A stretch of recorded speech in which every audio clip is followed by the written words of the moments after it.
Je suis très heureux de vous retrouver ce soir pour une nouvelle vidéo ASMR.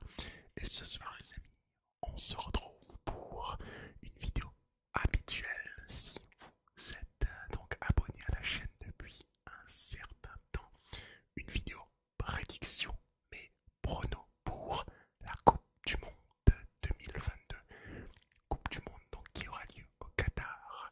Et la FIFA a sorti son site pour tout simplement effectuer les prédictions de chaque groupe, les prédictions donc en phase de poule, et également les prédictions en phase finale, et on va faire ça ensemble durant cette vidéo.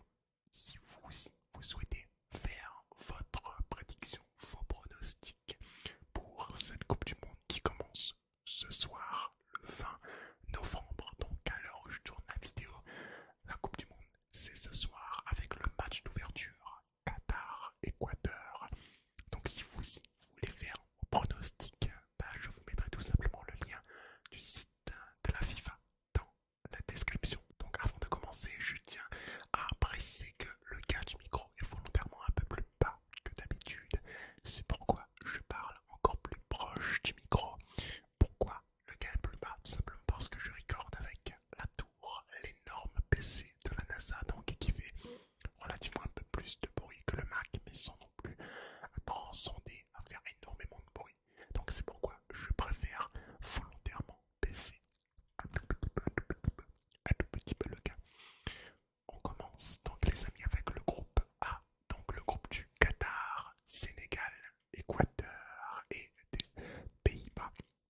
Sans grande surprise, je vois les Pays-Bas finir premier de ce groupe A avec une surdomination sur les trois autres nations qui, selon moi, ont également sont à peu près du même niveau hein, en ce qui concerne le Sénégal et l'Équateur. J'aurais tendance donc pour le Sénégal et l'Équateur, tiens, l'Équateur va finir deuxième. Alors, une première petite surprise peut-être pour vous, mais selon moi, ce n'en est pas une. L'Équateur, je trouve qu'ils ont quand même de l'expérience dans ce genre de compétition internationale. Je trouve que l'Équateur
ça, je sais pas qui.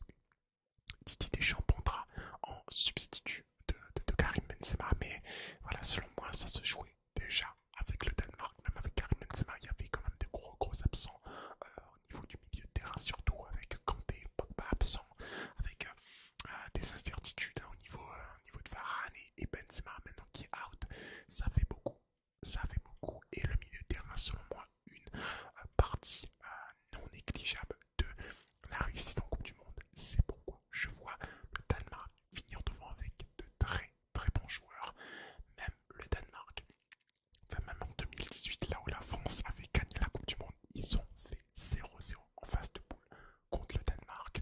Je vois la Tunisie, troisième de ce groupe avec l'Australie, quatrième l'Australie qui a décroché son ticket pour la Coupe du Monde en toute fin de barrage CONCACAF, je crois.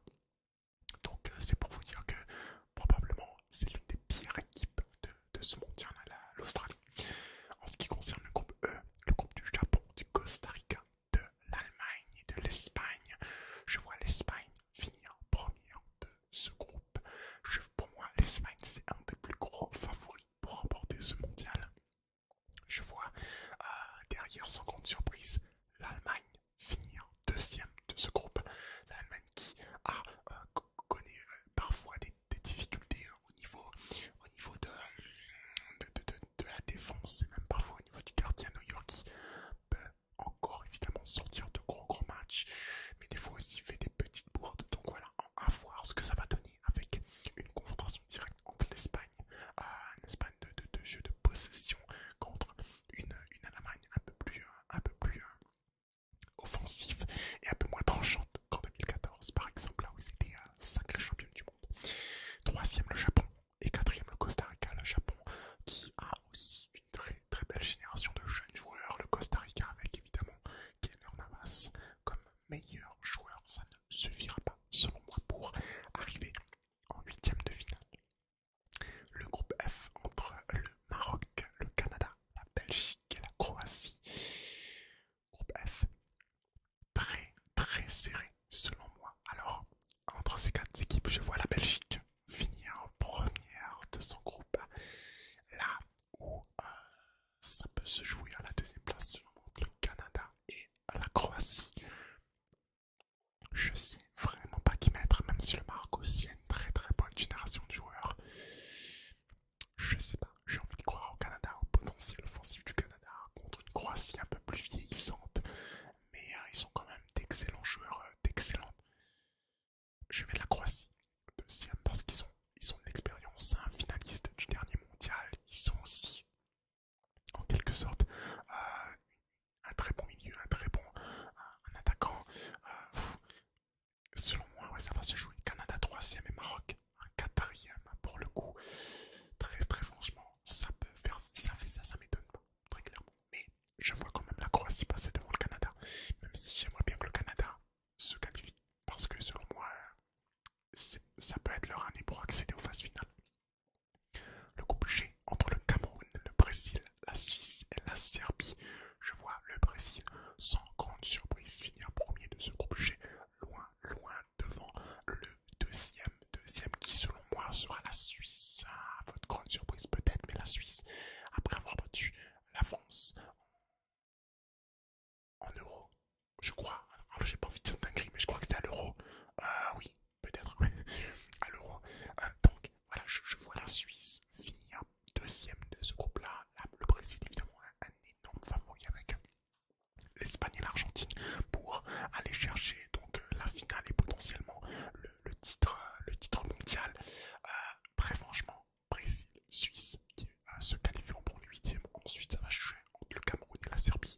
Et là, je vois la Serbie finir troisième, le Cameroun quatrième. Comme je vous ai dit, selon moi, les équipes africaines ont un peu moins d'expérience en Coupe du Monde et peut-être même un peu moins de confiance par rapport aux équipes européennes et même aux équipes sud-américaines. Le groupe H, alors je vais accélérer un petit peu puisqu'il y a beaucoup de choses à dire sur chaque équipe, mais si je m'attarde trop, la vidéo va durer une plombe et je sais que vous, ce que vous kiffez c'est à l'instantané et j'essaye de prendre un peu moins de temps sur les équipes, mais c'est ce que j'aime aussi, parler de foot, et je sais que beaucoup d'entre vous aussi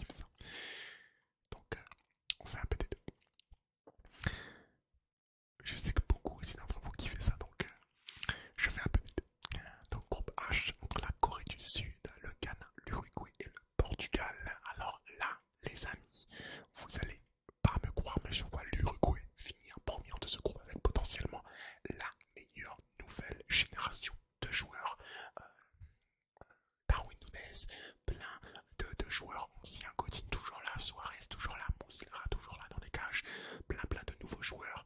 Bentancur aussi probablement un des meilleurs joueurs de cette équipe uruguayenne. Je vois l'Uruguay finir première devant le Portugal qui est, on va dire en ce moment, en demi-teinte avec un Cristiano Ronaldo souvent dans des polémiques qui n'ont peut-être pas forcément lieu d'être. Je vois un Portugal un peu diminué, mais je ne les vois pas rater ce mondial. Je les vois quand même accéder au prochain tour. Je vois la Corée du Sud devant et le Ghana. Donc à la suite de ce groupe G là, donc on passe au huitième de finale et premier match de ce huitième incroyable, le premier match au Khalifa International Stadium entre les Netherlands, donc les Pays-Bas et Wales, le pays de Galles, donc Pays-Bas, Pays de Galles. Là, sans grande surprise, je vois les Pays-Bas passer et aller donc chercher ces quarts de finale là, selon moi, contre le Pays de Galles. Voilà, il n'y a pas photo, grosse avantage aux Pays-Bas qui, mine de rien, depuis des années, commencent à engranger un peu plus d'expérience là où ils commençaient, hein, après la finale de 2010 à reconstruire une nouvelle équipe. Je pense que ça peut être leur année pour aller quand même loin dans ce mondial. Argentine-France au Hamad Ben Ali Stadium entre de huitième de finale, donc le 3 décembre, entre l'Argentine et la France. 3 décembre, donc le jour où j'ai un partiel de maths. Voilà. Est-ce que ça intéresse quelqu'un? Voilà, donc le jour du partiel, potentiellement le jour du match Argentine-France. Je vois l'Argentine quand même passer, hein, ce huitième de finale là, face à la France. Pour une fois, je ne vois pas la France aller très loin dans ce mondial. J'en ai peur, j'ai très peur que la France passe à côté de cette compétition-là, mais l'histoire fait que ça va être très compliqué puisque j'ai l'impression que le sang s'acharne contre cette équipe de France. Et malheureusement, l'Argentine, un des plus gros favoris de cette compétition pour moi, aura raison de nous. On aura déjà tapé l'Argentine en 2018, on les retape en 2022 pour le coup, selon mes prédictions.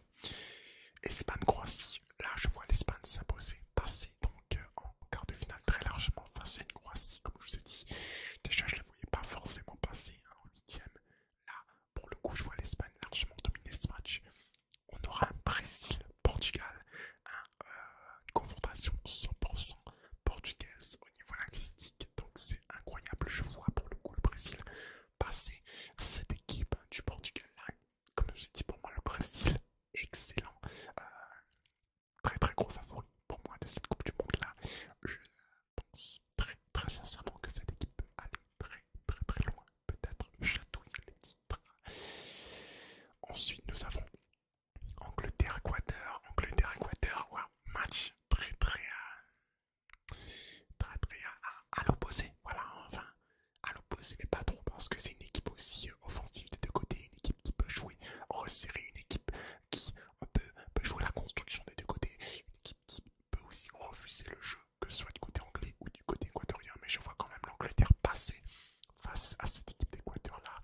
Pour le coup, on a un Danemark-Mexique qui se profile. Danemark-Mexique, je vois le Danemark s'imposer face là à l'équipe mexicaine. Le Danemark aura fini premier de son groupe.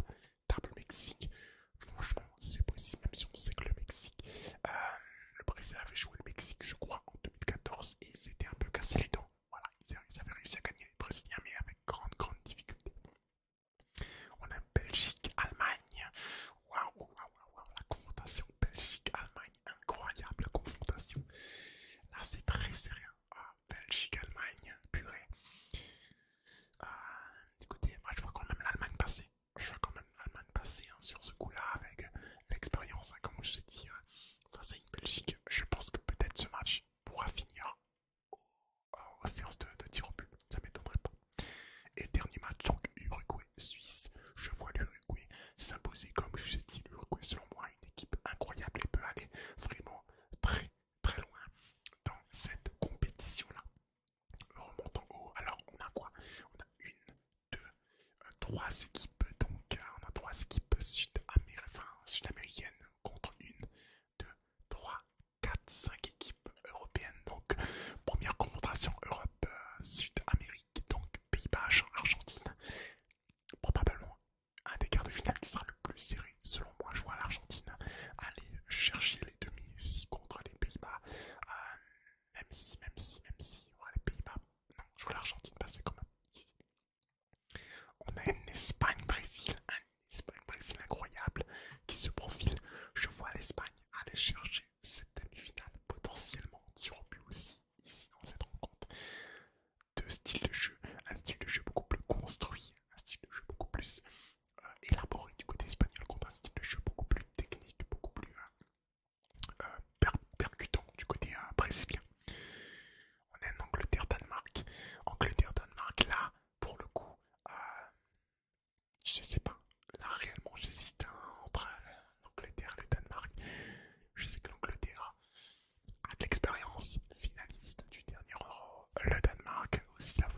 sais pas pourquoi. Je sais pas pourquoi, mais je vois l'Uruguay aller très très loin dans cette compétition et passer l'Allemagne. Alors là, s'il y a une Uruguay-Allemagne, je vois la génération uruguayenne à la fois des nouveaux joueurs, à la fois des joueurs un peu plus présents, avec beaucoup plus d'expérience, des joueurs qui ont déjà fait des séances de tir au but en phase finale de Coupe du Monde, des joueurs qui ont eu, qui savent, qui connaissent le moment, qui connaissent l'événement. Je vois l'Uruguay passer ici. Alors, à voir, parce que si l'Allemagne passe, c'est pas un scandale non plus, quoi. Concernant la première demi-finale Argentine-Espagne, waouh, là je sais pas. Là je sais pas parce que c'est les deux favoris selon moi de ce mondial qui se tapent en demi. Argentine-Espagne, ça aurait pu être une affiche de phase finale. Argentine-Espagne, ça m'aurait pas choqué, ça aurait été la plus grosse finale, la plus belle finale aussi selon